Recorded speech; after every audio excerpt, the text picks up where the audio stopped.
보면 예수님께서 한 3가지 정도 중요한 핵심적인 포인트를 가지고 제자들에게 말씀을 주셨습니다. 자, 첫 번째는 무엇일까요? 예수님 자신이 어떤 분이신가를 제자들로 하여금 정립하도록 했습니다. 우리가 건축물로 말하면 기초를 놓도록 한 겁니다. 우리 학교에 가면 학교 선생님을 통해서 배움의 과정을 가졌지 않습니까? 어린아이들이 학교에 가면 선생님을 통하여 지대한 영향을 받습니다. 진짜 어렸을 때에는 부모의 품 안에서, 가정의 환경 속에서, 그 다음에 두 번째는 가르침을 주는 선생님을 통해서, 조금 더 성장하면 친구들을 통해서 영향을 받습니다. 그리고 어느 정도 성숙해지면 이제 결혼을 하고 배우자와 또 가족의 울타리와 사회 공동체를 통해서 자기 자신을 다시 한번 되돌아보게 되는 아주 중요한 영향력의 역사가 있죠. 오늘 예수님의 제자들이 3년 동안 예수님을 따라다녔는데 주님과 함께 동행하면서 예수님이 어떤 분이신가를 마음속에 정립하는 계기가 됐죠. 그래서 예수님은 처음 초입에 12제자를 부르시고 70인 제자와 그리고 허다한 많은 사람들 부르셔가지고 이 시대에 하나님의 이 몸된 교회를 세워 나가시고자 기초를 놓는 역사를 진행하셨습니다. 그런데 이 기초를 놓는 아주 중요한 과정이 바로 먼저 주님의 뜻과 주님 주신 사명을 감당할 수 있는 제자를 부르는 것이었습니다. 그래서 그 제자들에게 예수님이 어떤 분이신가를 가르쳐 주셨습니다. 여러분, 우리가 신앙생활을 하면서 가장 중요한 것은 바로 이것입니다. 오늘 제목이 예수님의 비전인데 예수님께서 정하신 그 비전을 알려면 주님께서 무슨 말씀을 주셨고 왜 예수님이 이 땅에 오셨으며 그리고 그분이 하신 사역은 어떤 것이고 앞으로 예수 그리스도를 통해서 그 시대뿐만 아니라 장차 다가오는 시대에 어떤 선한 영향력이 끼쳐질 것인가를 깨닫고 확인해야 되는 것이죠. 그래서 예수님의 제자들은 예수님을 3년 동안 따라다니면서 예수님에 대한 아주 위대한 고백을 갖게 되었는데 오늘 베드로가 뭐라고 그랬습니까? 자, 16절 우리 16절 같이 읽어보겠습니다. 시작. 시몬 베드로가 대답하여 이르되 주는 그리스도시요 살아계신 하나님의 아들이십니다. 예수님에 대해서 첫째는 주라고 고백했습니다. 여러분 이 당시에 주라고 고백하는 표현은 로마의 황제에게만 제한되어 있었습니다. 어떤 다른 대상에게 자기가 갖고 있는 종교라 할지라도 로마 황제 말고 신앙 안에서 주라고 하는 표현을 다른 의미로 부여해서 표현하면 즉시 붙잡혀서 죽을 수 있는 아주 위협한 시대에 살아가고 있을 때입니다. 그런데 오늘 베드로는 예수님을 가리켜서 주는 그랬어요. 자, 이 주라는 표현은 예수님은 하나님이시라는 뜻입니다. 이 주라는 표현은 예수님께서 내 삶을 좌지우지하시는 내 삶의 주인이 되신다는 것입니다. 그리고 베드로 자신은 종이 된다는 그런 신분에 대한 고백을 한 겁니다. 그러니 이 시대 로마의 압권 안에서 예수님을 주로 표현하고 예수님께서 구주라고 그리스도라고 표현하는 것은 참 위험천만한 일입니다. 마치 북한 땅에 가면 이 공산권의 이 엄청난 정치적인 권력의 힘이 있는데 여러분 북한에 있는 그 최고 지도자를 수령급으로 모시지 않습니까? 수령이라고 하는 것은 바로 그 사람이 신이고 주관자라는 뜻입니다. 그래서 북한에서는 교회를 세울 수도 없고 예배를 할 수도 없습니다. 물론 세계 속에 선전하기 위해서 교회가 있긴 있습니다만 진실로 하나님을 나의 주로 그분이 생명의 구주로 하나님께서 심판의 주로 그리고 장차 도래할 예수님의 재림과 세상의 심판에 대해서 절대 이런 말씀 전할 수 없습니다. 이런 찬송도 형식뿐이지 그것이 진정한 찬양이 될 수 없도록 통제하고 감시합니다. 여러분 왜 그렇게 하는 것입니까? 바로 하나님을 믿게 되면 이 공산권의 이 사상의 주입이 더 이상은 진보적으로 진입할 수 없기 때문에 그렇습니다. 성경은 사람이 신이 될 수 없다고 말씀하시고 성경은 사람이 우상화돼서는 안 된다고 말씀합니다. 북한 땅에 얼마나 많은 우상 이 형상을 가지고 있어요. 조각상을 만들어 놓고 그 앞에 그냥 지나가면 안 됩니다. 그래서 제1대, 2대 수령이 동상으로 있으면 거기에서 묵념을 하고 경배를 하고 그러고 지나가야지. 그냥 지나갔다가는 언제 붙잡혔는지 몰라서 붙잡혀가지고 죽게 되는 것이죠. 여러분 그런데 오늘 베드로가 예수님을 가리켜서 주는 그랬어요. 당신은 하나님이십니다. 당신은 그리스도십니다. 당신은 우리의 생명을 주관하시고 세상을 심판하시고 왕을 세우기도 하고 내리기도 하시고 사람을 죽이기도 하고 살리시기도 하시는 분, 전지전능하신 분이라고 고백했으니 놀라운 고백이죠. 이 당시 이런 고백을 했다면 각오해야 됩니다. 황제 외에 다른 것에게 다른 대상에게 주라고 고백했다는 것은 죽을 각오하고 고백해야 되는 것인데 베드로가 이런 고백을 했던 것은 오늘 예수님도 17절에 말씀하셨잖아요. 야, 네 마음속에서 네가 한 게 아니고 하나님이 그렇게 고백하게 해주셨다 그랬죠. 바연하시구나. 이를 네게 알게 하신 분은 하늘에 계신 하나님이다. 여러분 그래서 우리가 하나님을 온전히 섬길 수 있는 것은 내 마음대로 내 뜻대로 되는 것이 아닙니다. 우리 같은 때는 누군가를 인도하고 전도해가지고 초신자에서 이제는 중신자로 그 다음에 상급 신자로 성숙하고 완숙된 신앙인으로 이 과정을 걸쳐 나가는 동안에 참 상당한 시간과 훈련의 과정이 필요하지 않습니까? 자, 그런 과정이 필요해요. 오늘 베드로는 예수님을 가리켜서 주는 그리스도시요 살아계신 하나님의 아들이십니다. 사실 베드로는 이런 고백을 할 수 있는 기초적인 신앙이 아직도 구축되지 않았던 그런 제자입니다. 그래서 예수님께서 십자가상에서 못 박여 죽으시려고 하여 가야바의 뜰에서 심문당하고 계실 때 멀찍이서 스승 되신 예수님이 어떻게 되시나 탐문하러 갔다가 사람들이 자기를 알아보고요. 당신 저기 지금 신문당하는 장반 예수라고 하는 분과 한 당이잖아. 한 패거리잖아. 수제자잖아. 한 무리잖아. 예수당 맞잖아.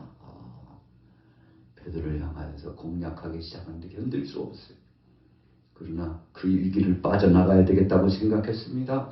그래서 마지막에 쉐으로 예수님을 향하여 욕짓거리를 했잖아요. 아주 심한 욕을 했어요. 오늘날 세상에서 욕 중에서 최고의 쌍욕이 무엇입니까? 아주 입으로 담을 수 없는 욕들이 많이 있는데 그런 욕을 예수님을 향하여 팍 뻗는 거예요. 나는 저 따위 어시기 어쩌고 저쩌고 하면서 예수님을 공격하고 나 이런 사람이요. 저 사람하고 상관없다니까. 그러면서 부정하니까 사람들이 아닌가? 그리고는 자유를 놓아줬잖아요. 그런데 마지막 예수님을 향하여 힐난하고 조롱하고 욕보이고 났는데 닭이 울었다고 그랬습니다. 참 얼마나 처절한 상황입니까? 비겁해도 이렇게 비겁한 제자가 없죠. 그랬던 베드로 아닙니까? 무슨 믿음이 있었겠어요? 감당할 만한 소망과 비전도 없었던 사람입니다. 그렇기 때문에 오늘 예수님께서도 베드로야 네가 네 입으로 고백한 거 아니고 하나님이 네 입을 열어서 너의 마음을 열어서 네 입을 열고 네 지갑을 열어서 여기 있는 제자들 앞에서 내가 누구인지를 고백하도록 하나님이 너에게 역사하셨다.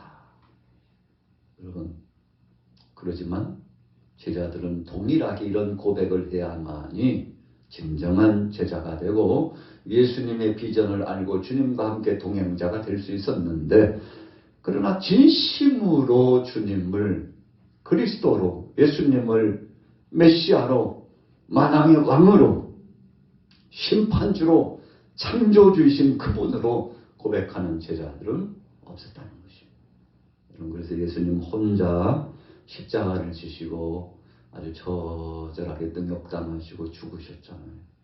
예수님 제자들에게 함께 가자, 겟세마네 동산에서.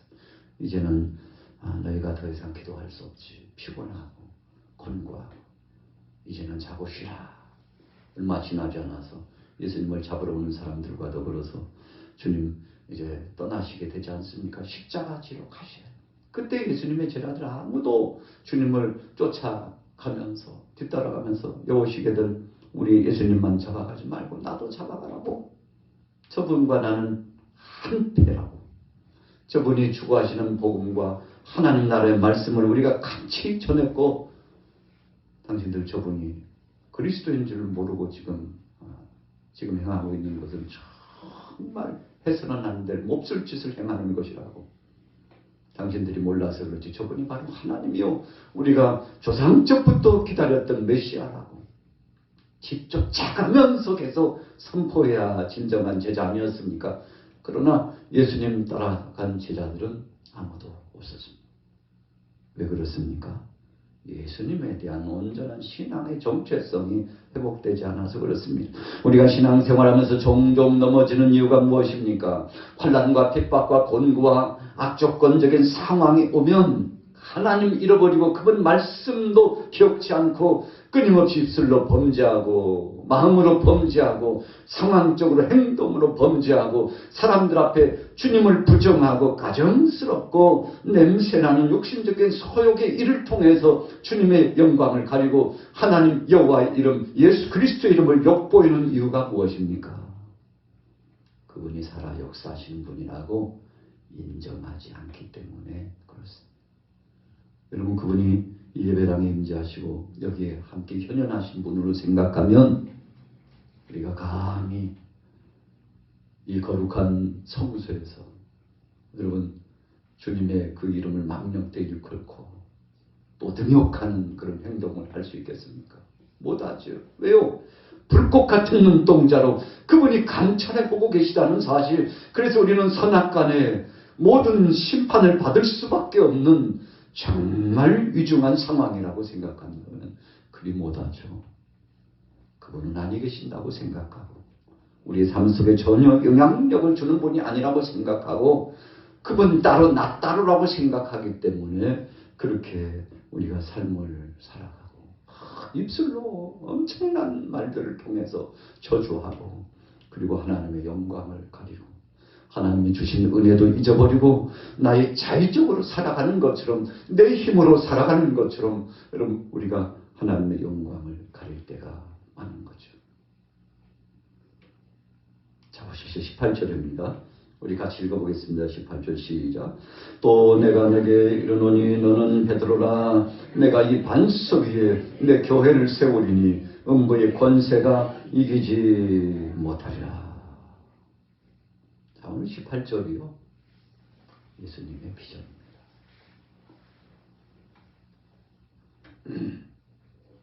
제자 베드로에게 맨 먼저 알려주셨어요. 베드로야, 너의 그 신앙 고백이 네가 고백한 것은 하나님이 알게 해주신 거고 네 힘으로 한 거 아니라는 거 분명히 기억해라. 하나님이 너에게 주신 비전이야. 주는 그리스도시요 살아계신 하나님의 아들이십니다. 그런 고백을 한 너의 고백 위에 이 신앙 위에 하나님의 이 생명된 말씀의 반석 위에 교회를 앞으로 세워나갈 텐데 명심해. 교회는 그냥 세워지는 것이 아니고 이 예수 그리스도의 핏값을 통해서 교회가 세워지는 거고 너희들은 그냥 수종 드는 자로서 섬겨서 헌신자로서 쓰임받을 뿐이라는 사실. 역사는 하나님이 하시고 성령님이 역사하시고 내가 실천적으로 십자가에 못 박여 죽고 난 다음에 3일 만에 부활해서 영광스러운 은혜의 역사로 살리는 회복의 역사로 많은 백성들을 구원하는 역사를 이룰 것이니 너희는 나가서 모든 족속으로 제자를 삼아 아버지와 아들과 성령의 이름으로 세례를 주고 내가 너에게 분부한 모든 것을 가르쳐 지키게 하라. 그러면서 주님 볼지어다 내가 세상 끝날까지 너희와 항상 함께하리라. 두려워하지 마. 놀라지 마. 너희 힘이 아니고 하나님이 해주신다는 거 명심하고 순종하기만 하면 역사는 하나님이 하신다. 교회는 하나님이 책임져 주시고 예수 그리스도가 교회의 머리요 교회의 몸이며 그래서 예수님 중심으로 나가면 승리한다. 여러분 이런 아주 중요한 교회에 대한 비전을 베드로에게 오늘 계속 가르쳐 주시고 사랑하는 제자들에게도 이 말씀의 기초를 놓아주셨는데 사실 이 당시에 이 말씀과 비전을 받았던 제자들요 어린아이 같은 신앙이었기 때문에 이해 못했습니다. 깨닫지 못했습니다. 마치 돼지에게 진주를 던져주는 것과 같았어요. 귀한 줄 모르기 때문에 팔로 짓밟아버렸죠. 내 팽개쳐버렸죠. 일단 그 구천하게 왜 내게 주는지 몰라 하고 나중에 알고 보니까 그것이 참 세상에서 큰 가치가 있는 진주였다는 사실을 알고 진주 밤할만한 진주 하나가 그렇게 비싼 거였어. 그런데 진주 목걸이를 진짜 진주 목걸이를 목에 걸어줬다고 생각해보면 참 기가 막힌 거죠. 그것을 발로 짓밟고 내어 던져버리고 도랑청이라 내어 던지고 바닥에다 갖다 던져버리고 아이고 쓸모없는 것을 왜 내게 주었느냐고 가치를 모르면 그렇게 되었다는 거 아니겠습니까? 오늘 제자들도요 사실 그 당시에는 예수님에 대한 신앙 고백과 그분이 역사하시는 그 비전의 가치를 잘 몰랐어요. 그러나 오순절날 마가다락방에 성령이 임하고 은사 체험하고 은혜 체험하고 말할 수 없는 주의 능력과 권능이 임하니까 그때에서 비로소 예수님이 어떤 분이시고 왜 그분이 십자가상에 못 박혀 죽으실 수밖에 없었으며 3일 만에 부활하신 이유가 어떤 것이며 우리도 예수님을 믿으면 그분이 행하신 일을 할 뿐만 아니라 그분이 행하신 것보다도 더 큰 일을 할 수 있다는 것을 그때부터 알고 여러분 소망을 갖고 나갔잖아요. 그래서 오순절날 마가다락방의 성령 체험의 역사가 있은 다음부터 예루살렘 교회가 환난과 핍박 중에도 성도는 믿음을 지켰다 하면서 흩어졌는데 성도들이요 예루살렘 교회 성도들이 흩어졌어요. 핍박이 거세니까 흩어졌어요. 그래서 흩어진 무리들을 가리켜서 디아스포라 흩어진 자들 우리가 욕심적으로 보면 참 비겁한 사람들이죠. 도망자였거든요 사실은. 그러나 복음을 가지고 간 겁니다. 하나님께서 다 치신 거예요. 왜 예루살렘에만 있으면 안 되니까. 유다 땅에만 있으면 안 되니까. 사마리아 땅 끝뿐만 아니라 지역에 있는 그 만백성들에게 모든 족속에게 흩어져서 가서 복음을 전해야 되니까 자의적인 심정으로 모여가지고 다락방에 모여서 하루도 좋고 100일도 좋고 1년도 좋고 10년도 좋고 그냥 끼리끼리 모여가지고 음식 나눠 먹으면서 기도 생활하고 영적인 생활하고 이야 참 좋은 것이지 믿음 안에 영적 생활하는 것은 참 좋은 것이지 하고 자기들끼리만 자축하고 자신들끼리만 자족하고 이렇게 있을 수 있잖아요. 그래서 하나님께서 엄청난 핍박을 가했습니다. 여러분 그래서 때로는 환난과 핍박도 하나님의 섭리가 있다는 사실을 우리가 알아야 됩니다. 하나님 제가 믿음대로 살려고 하는데 도대체 왜 이런 일을 만났습니까?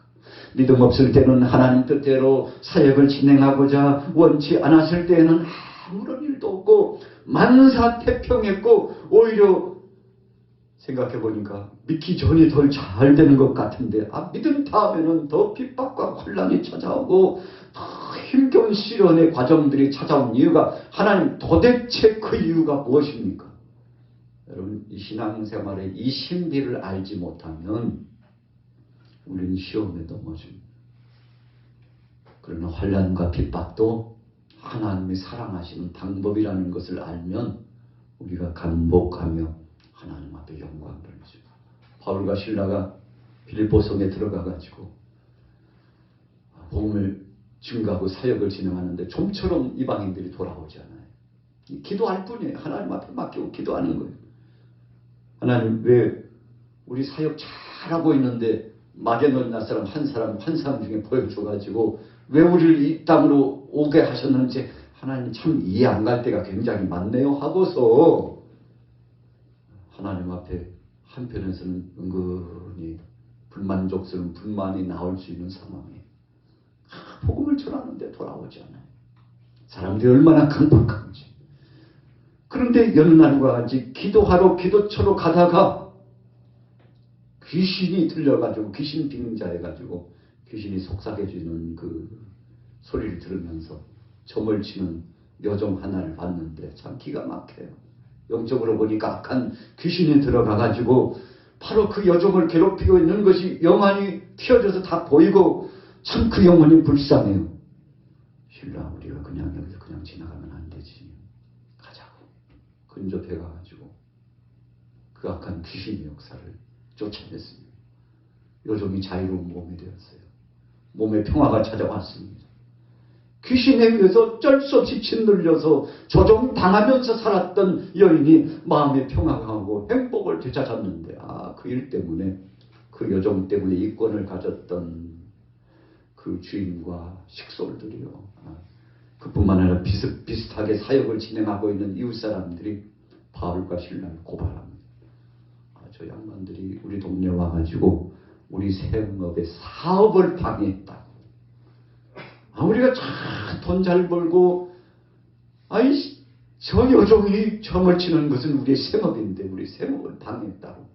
저런 사람들을 용납하면은 제2의 제3의 피해가 날 것이 불을 보듯이 뻔하다고 고발을 해가지고 관원들이 와가지고 붙잡아가지고 당신들 신분이 뭐야? 도대체 어디서 와가지고 이 동네 와서 소란을 피우는 거야? 혹시 첩자 아니야? 첩자 간첩 아니냐고? 이런 죄 저런 죄 다 뒤집어 씌워가지고요. 옥에 가뒀는데 내일은요 잡혀서 차명에 처해서 죽을 수도 있습니다. 정말 위급한 상황. 얼마나 매를 맞았는지 만신창이가 되었습니다. 착고의 몸이 채워졌습니다. 그런데 그때 바울과 실라가 하나님 앞에 나아가 간절히 찬송하며 기도했다고 그랬습니다. 왜요? 환난과 핍박도 하나님의 뜻인 걸로 알고 감사했던 것입니다. 여러분, 우리가 일반적인 신앙인들은 하나님, 우리가 얼마나 주를 위하여 충성했고 복음을 전했는데 주의 영광을 위하여 악한 귀신의 역사를 축출하고 자유로운 몸과 해방의 감격을 저 여종에게 주었는데 우리가 도대체 뭘 잘못했습니까? 왜 우리를 이런 위급함에 빠뜨립니까? 하나님이여, 오히려 그 과정 가운데서 기적을 체험하게 하고 무수한 사람들이 우리 앞에 굴복해가지고 당신들 같이 능력의 역사가 실현된 이 역사는 처음 본다고 감동하면서 선대하고 우리 집에서 가서도 예배해달라고 이렇게 진행이 돼야 마땅한 것인데 거꾸로 얼마나 매를 맞았는지요. 얼마나 몹쓸 사람으로 평가절하됐는지 이제는 더 이상 사역은 고사하고 죽을 이감에 처했으니 얼마나 답답하고 힘듭니까? 그러나 그때도 바울과 실라는 찬송하며 하나님 앞에 영광 돌렸어요. 여러분, 그래서 우리가 그런 얘기가 있잖아요. 안 되는 것이 되는 것이다. 우리 믿음의 사람들만 할 수 있는 고백입니다. 세상 사람들에게 내가 예수 믿었더니 여보시게 당신이 인도해가지고 예수 믿었더니 잘 되기는커녕 아이고 예수 귀신이 들어왔나 우리 집이 더 안 되고 지금 분파가 생겨가지고 다시는 교회 가자고 하지 말라고. 그러면 어떡하겠습니까? 우리가 바로 전해야죠. 여보시게 예수님을 그리스도로 영접하면 악한 것이 호사다말하고 희생해가지고 더 몸부림치면서 마지막 최후의 발악도 할 수 있는 것이고, 그러니 눈에 보이는 것이 전부가 아니요 당신의 영혼이 소생되었고 회복되어서 당신의 이름이 천국의 생명책에 기록되었고 하늘나라에서는 천군 천사가 춤을 추면서 지금 기뻐하고 있는데 당신 안 보이지. 주님이 당신과 지금 함께하고 있어. 눈에 보이는 거 참 힘든 것 때문에 두려워하지 말고 이 고비를 넘겨야 돼. 이 과정을 이겨나가야 돼. 성경 읽어봐. 이런 일들이 허다하게 많이 있어. 믿음을 가지면 핍박도 있고 믿음을 가지면 오히려 더 어려움도 있다고 분명히 말씀했으니까 우리가 이렇게 바로 가르쳐야 되잖아. 그러나 이런 바로 가르침을 받는 사람이 이것을 믿음으로 받아들일까요? 그러나 받아들이든지 받아들이지 않든지 우리는 전해야 됩니다.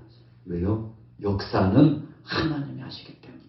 그 당시에는 그 말을 듣고서 참 괘씸한 사람 같더니 그러면 내가 교회 나가기 전에 미리 이야기를 해줬어야지. 그러면 내가 안 갔잖아. 그러면 내가 안 갔잖아. 이 괘씸한 사람 같으냐. 이런 예수라면 내가 진짜 안 믿었지. 그렇게 생각하다가도 마음속 한쪽 구석에 조용히 은혜의 빛이 들어가죠. 하나님께서 꿈에도 역사하시고 하나님께서 생활의 범주 속에서 역사하시고 체험케 하셔서 그 마음을 열어서 그 당시에는 몰랐지만 시간을 지나고 보니까 그때 주님을 영접했던 때가 가장 복된 시간이었다고 고백하게 되는 겁니다. 여러분 그래서 진리의 역사는 거짓 속임수나 그냥 마음 달래기 위해서 전하면 역사가 나타나지 않습니다. 하나님은 살아 역사하신다고 지금도 하나님은 우리와 놀라운 능력으로 함께 하신다고 올곧게 전하면 여러분 우리의 힘은 약하지만 주님의 말씀의 능력이 그 심령 속에 들어가서 30배, 60배, 100배의 열매를 맺게 하는 줄로 믿습니다. 오늘 예수님께서 제자들에게 비전을 알려주셨어요. 너희가 복음을 붙잡고 나가서 내가 그리스도임을 나가 전하라. 베드로야 이 반석 위에 교회를 세우겠다. 너희 신앙 고백 위에 이 반석은 바로 나 그리스도야. 하나님의 말씀이야. 이 반석 위에 교회를 세울 거야. 그러니 두려워하지 말고 걱정하지 말고 이 신앙 고백을 가지고 앞으로 사역을 진행해라. 앞으로 교회는 이렇게 세워지는 것이다 라고 주님 비전을 말씀해 주셨는데 이 비전을 붙잡은 많은 제자들 그 당시에는요 의미를 몰랐으나 시간 지나고 보니까 예수님 승천하시고 나서 어떡하지 우리 힘으로 어떡하지 이제 주님 안 계신데 어떡하지. 그래도 부활하셔가지고 40일 동안 계시는 동안에 이야 참 기가 막히는 것들을 또 보여주셨잖아. 그런데 그분이 안 계시는데 어떡하지 라고 하고 있는데 그 순간 성령님께서 감동을 주시고 은혜를 주시고 사모하는 영혼을 만족해 하시고 주님 영혼에게 채워주시기 시작하시는데 여러분 그래서 제자들이요 예수님 승천하시고 난 다음에 본격적으로 사역을 진행했죠. 학생들이 학교에서 공부하다가요 선생님과 공부할 때는 잘 몰라요. 그런데 졸업하고 사회에 진출하고 이제 상급학교에 들어가고 나서는 그때 선생님이 주신 말씀이 명언의 말씀이었지. 그때 선생님 주신 말씀이 이렇게 마음에 이렇게 사무쳐오나. 여러분 제자들도 마찬가지였습니다. 주님이 승천하시고 난 다음에 성령님이 역사하시고 주님이 성령으로 임재하셔서 함께 하시니까 그래 주님 주신 말씀처럼 예수님께서 너희가 앞으로 믿음으로 가면 내가 행한 일을 할 것이요 나보다 더 큰 일을 하리라고 말씀하셨는데 그 말씀이 딱 맞구나 하고요 이제 자신감을 얻어서 사역을 진행했는데 여러분 예수님 한 분이 오셔서 역사를 진행하셨는데 12제자, 70인의 제자 그뿐입니까? 예루살렘 근동에 모였던 명절 때마다 모였던 100만 인파들이 복음을 받고 각 지역으로 나가가지고 복음을 전하는데 그래서 그때부터 땅끝까지 복음을 증거하고 오늘날 세계 속에 예수님이 그리스도임을 모르는 사람이 이제는 거의 없을 만큼 복음이 이제 거의 땅끝까지 거의 다 지금 전해지고 있다고 그러지 않습니까? 예수님 말씀하셨죠. 땅끝까지 복음이 증거되면 인자가 오리라. 주님 말씀하셨는데 여러분 세계 이 비행기, 기차 얼마나 빨라졌는지 몰라요. 앞으로는 더 빨라진대요. 앞으로 이제 부산은 1시간 정도면 갈 수 있는 걸로 단축된다고 그러니까 비행기 타고도 한참 것 같은데 여러분 그런 시대가 앞으로 오는 이렇게 빨라지는 이유가 무엇입니까? 빨리 복음 전하라고. 그래서 비행기가 생겨가지고 여러분 배도요 그냥 배가 아니고 아주 쾌속정들이 생겨가지고 세계 속에 복음을 전하게 되는 다 이유가 있어요. 왜 이렇게 대한민국이 학구열이 높을까? 지금도 여전히 그렇지만 우리가 40년 전 참 우리 어른 세대들이요 자녀들 가르쳐 보려고 막 애를 쓰면서 나는 못 배웠으니까 자녀들이라도 나는 못 먹어도 자녀들이라도 먹여야 된다고 그렇게 해서 가르쳤는데 우리 대한민국이 지금 세계 속에 놀라운 위협을 떨치고 있지 않습니까? 그 이유가 무엇입니까? 복음 증거하게 하려고. 여러분 그래서 세계 속에 파송되지 않은 나라가 없을 만큼 우리 대한민국에서 지금도 우리가 코로나 때 조금 주춤했습니다만 다시금 선교사님들이 다 지금 챙겨갖고 지금 나갔잖아요. 다시금 얼마나 감사한지 몰라요. 주님의 명령입니다. 주님의 비전을 품고 간 겁니다. 예수 그리스도 한 분이면 된다고 예수 그리스도 한 분이면 소망이라고 나가서 전하는데 오늘 저와 여러분들도 이 비전을 계속 이 근동에서 2024년도 벌써 두 달 훌쩍 지나고 곧 3월이에요. 이제 이렇게 비가 자주 오는 것은 꽃 피우려고 봄 이제 농사 잘 되게 하려고 하나님께서 땅을 이제 촉촉히 적셔주시는데 아무튼 우리 양마교회도 더욱 좋은 일이 우리 대한민국에도 세계 속에도 복음의 진보의 역사가 이루어지게 되기를 예수님의 이름으로 축원합니다.